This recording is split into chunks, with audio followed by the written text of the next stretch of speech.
Gwamnatin Jihar Kano ta bayyana ƙwarin gwiwa kan cewa rikicin da dabaibaye Masarautar Kano zai warware cikin kwanciyar hankali da lumana nan ba da jimawa ba. Kwamishinan yaɗa labarai da harkokin cikin gida na Jihar Kano Comrade Ibrahim Abdullahi Wayyane ya bayyana haka yayin wata ganawa da 'yan jarida a ranar Alhamis a birnin Kano, kamar yadda jaridar Daily Nigerian ta rawaito. Kwamishina Wayya ya tabbatar da al'ummar Jihar Kano cewa gwamnati ta riga ta ɗauki matakai masu ƙarfi da suka hada da tuntuɓar masu ruwa da tsaki domin dawo da zaman lafiya da kwanciyar hankali mai ɗorewa a masarautun Kano. Ya ce gwamnati ba ta da wani buri face ganin an warware batun masarautar ta hanyar tattaunawa da fahimtar juna ba tare da tayar da hankulan jama'a ko kuma haddasa wani rikici ba. A cewar sa gwamnatin jihar Kano ta himmatu wajen tabbatar da cewa rikicin masarautar bai ci gaba da kawo cikas ba ga harkokin mulki da zaman lafiya da kuma ci gaban jihar Kano. Ya jaddada cewa duk wani tsari da gwamnatin ke bi wajen warware matsalar zai kasance cikin tsarin doka tare da mutunta darajar sarakunan da kuma muradun al'ummar jihar Kano baki daya.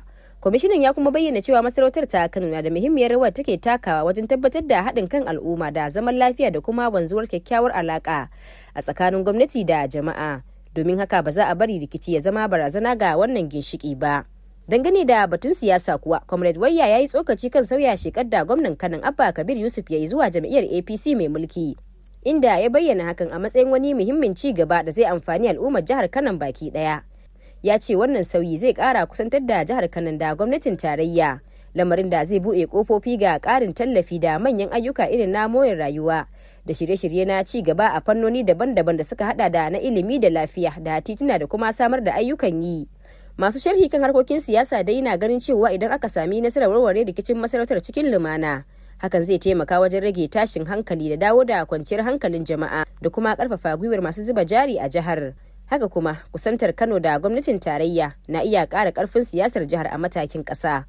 A ƙarshe al'ummar Kano na ci gaba da fatan cewa waɗannan alƙawura da matakan da gwamnatin ke ɗauka za su haifar da dawwammamen zaman lafiya da kuma ci gaba da kowa zai amfana a jihar Kano.